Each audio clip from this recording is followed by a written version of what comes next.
मिनश्शैतानिर्रजीम बिस्मिल्लाहिर्रहमानिर्रहीम अल्लाहुम्मा सल्लि अला मुहम्मदिन व अला आलि मुहम्मदिन व बारिक व सल्लम। अस्सलामु अलैकुम व रहमतुल्लाहि व बरकातुहू।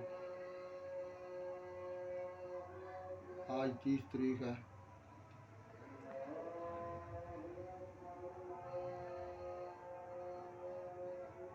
कल जो वीडियो बनाई थी उसमें मैंने 2 नुस्खे बयान किए थे। ये मफाद आमा के वो नुस्खे थे जहाँ लोग जलील हो जाते हैं। तो किसी ने जिन्होंने भी इसको देखा है वीडियो ने, उन्होंने या तो उसको शेयर नहीं किया, सब्सक्राइब नहीं किया, कुछ भी नहीं किया, बहुत कम लोगों ने। तो इसमें अगर वो कर लेते, चलो स्वाब की नीयत से कर लेते, किसी का भला हो जाता तो कोई बुरी बात तो नहीं थी। तो आज की वीडियो है ये, मैं शुरू करता हूँ जादू के मसले। ये मुझे याद है कि पिछले साल का वाक़या है। आसिफ अली जरदारी ये बीमार था, अस्पताल में पड़ा हुआ था। तो खबर ये आ रही थी कि गले में कोई खराश वगैरह होती है। तो मैंने ये देखा कि ये क्या चीज़ है। बैठा मैं, रात का वक़्त था, अकेला ही बैठा हुआ था। जब मैं देखने निकला तो मैंने देखा कि आगे एक गंदे नाले का पानी जब वो आखिरी किनारे पे पहुंचता है ना, तो छोटी छोटी खालियां बन जाता, उनमें चिकड़ी होती है। और ये चिकड़ी काली स्याह होती है।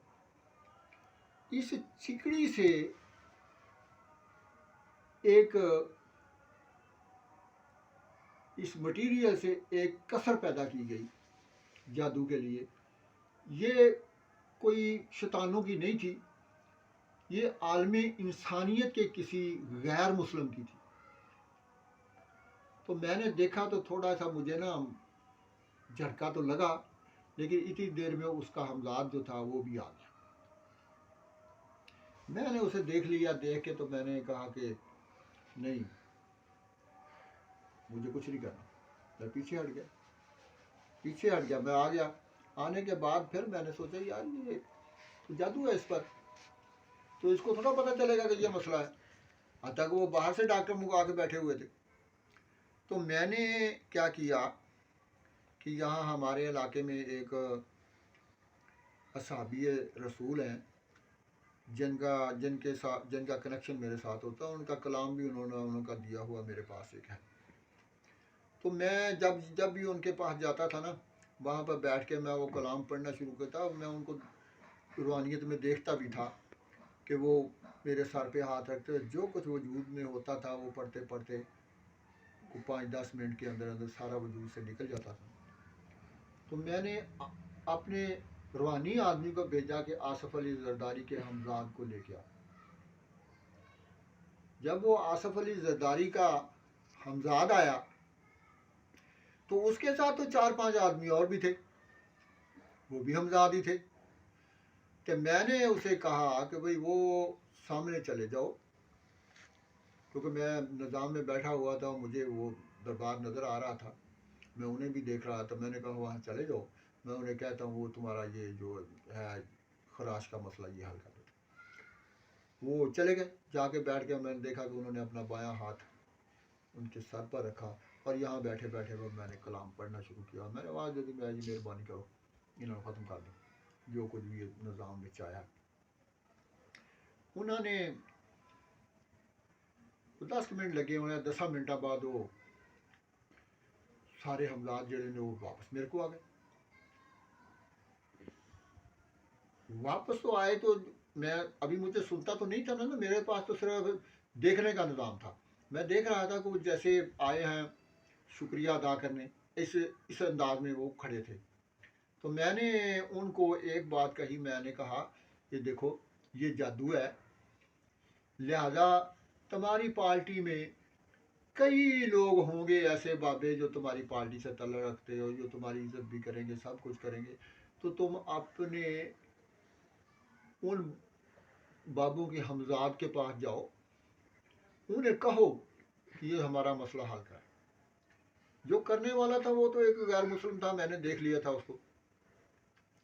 जब वो वहां से गए तो उसके बाद उन्होंने पता नहीं कहा या नहीं कहा, लेकिन तीसरे दिन के बाद आसिफ जरदारी को वहां से छुट्टी हो गई, वो चला गया।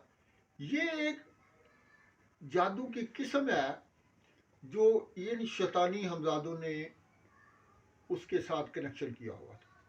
यानी एक जितनी भी ये कसरें हैं ना, ये बीमारियों वाला जितने भी बीमारियां दुनिया की, सब कसरों से पैदा होती हैं। मैंने आज तक मैं दुनिया की हर बीमारी की बैकग्राउंड देख सकता हूँ। अल्हम्दुलिल्लाह, शुक्र अल्लाह ताला ज़्यादा कि अल्लाह ने मुझे ये देखने की सलाहियत दी। मैं देख सकता हूँ ये किस चीज़ से पैदा हुई है। मैंने उस दिन जिक्र भी की कि प्याज की रूहानी जो 70% दुनिया में आई, ये सिर्फ प्याज से बुखार की सिस्टम चल रहा है। तो उसको मैंने देखा,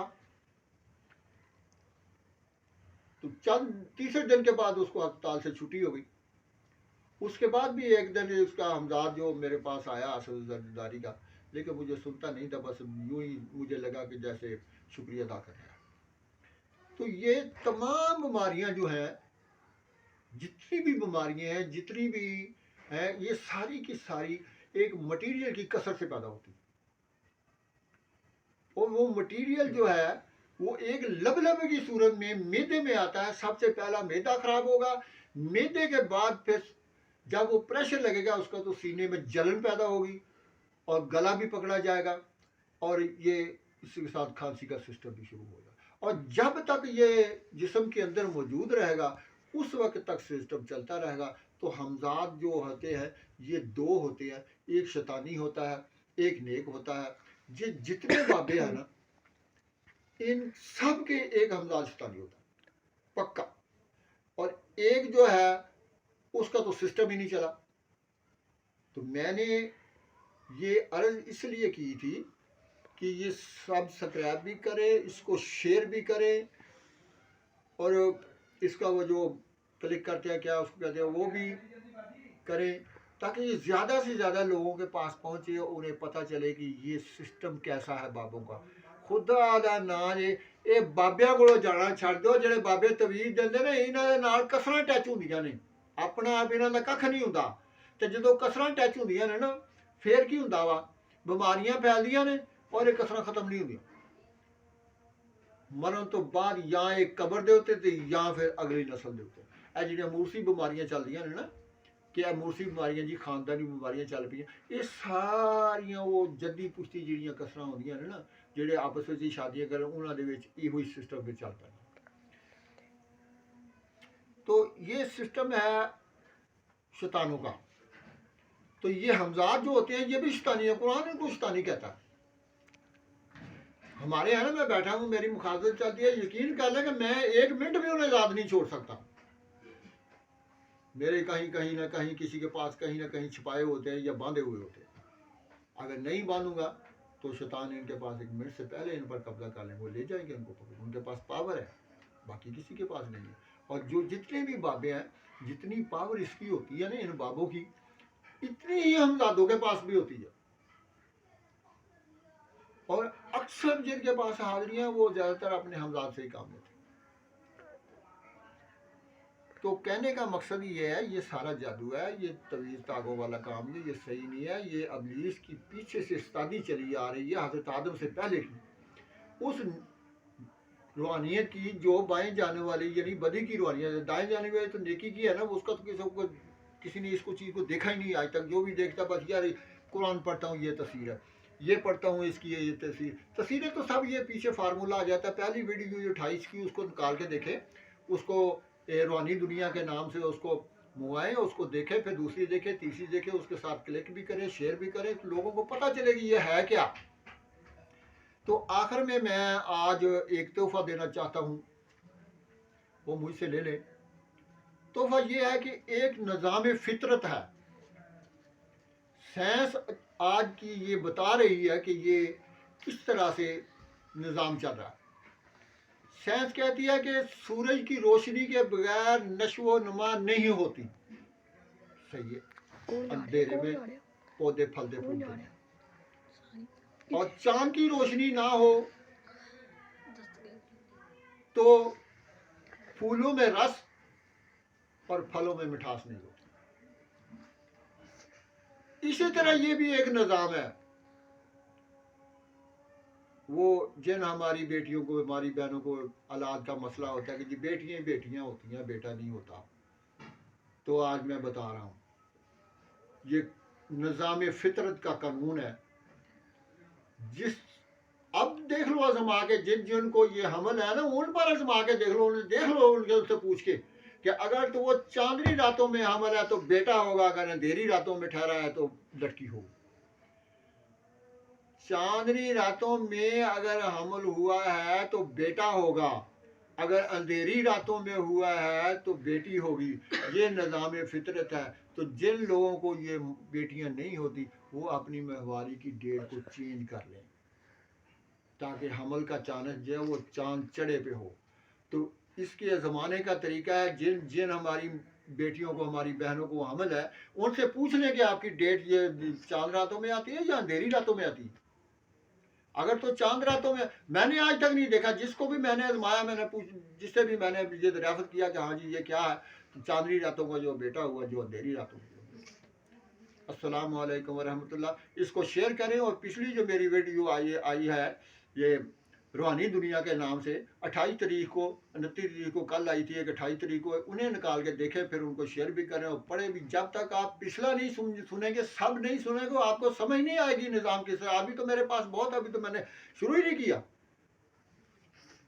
तो आपकी मेहरबानी, आप शेयर करें, सब्सक्राइब करें। शुक्रिया।